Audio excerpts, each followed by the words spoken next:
Thank you, Chairman Levin, Ranking Member Camp, and members of the committee. I appreciate the opportunity to testify today. China's exchange rate is a serious issue which warrants careful congressional consideration. We need to ensure market mechanisms are not distorted. Particularly, the United States manufacturing sector should not be forced to compete against low-cost Chinese products. I also request the committee diligently address the ramifications any congressional action might have on the U.S. Any legislative proposal must be given the utmost attention so we do not disrupt current growing exports to China, particularly those from the United States agriculture industry. As many of you know, U.S. ag exports continue to be one of the bright spots in our country's economy.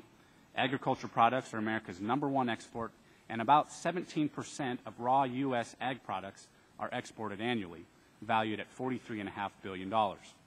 Ag exports support 1/3 of all jobs on the farm, as well as 2/3 of farm-supporting industries. Most important and relevant to this hearing, U.S. ag exports to China are actually growing. Agriculture products are one of the few areas in which we maintain a large trade surplus with China. The value of U.S. food and ag exports to China more than doubled from $6.8 billion in 2003 to $15.9 billion in 2009 and is expected to continue to grow in 2010. Every dollar in ag exports generates $1.65 in economic activity in industries such as transportation, financing, warehousing, and production.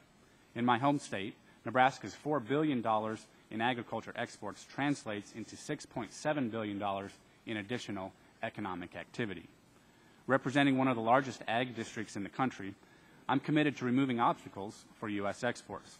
One of the greatest frustrations I hear from ag producers in my district comes from the unfounded and unscientific sanitary and phytosanitary barriers imposed by some trading partners.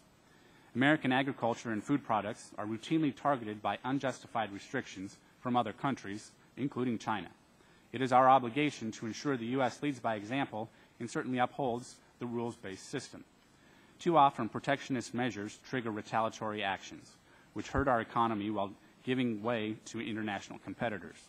The wrong policy could not only endanger existing exports to China, but also prevent the United States from negotiating an agreement on other exports to China, such as U.S. beef. Misguided policies cost American ag producers millions while threatening all exported ag products. As you may recall, in response to last year's congressional ban on Chinese imports of poultry products, China signaled the intent to block imports of U.S. poultry for the remainder of the year at an estimated cost of $370 million to our domestic producers.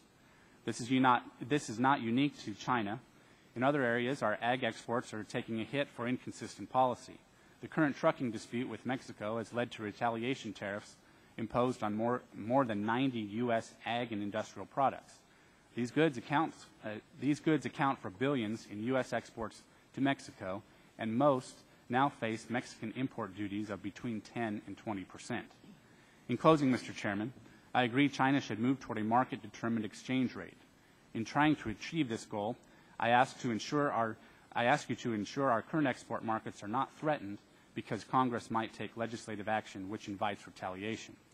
During these tough economic times, congressional policy should instead be opening markets to our exports, such as by moving our languishing trade agreements with South Korea, Colombia, and Panama.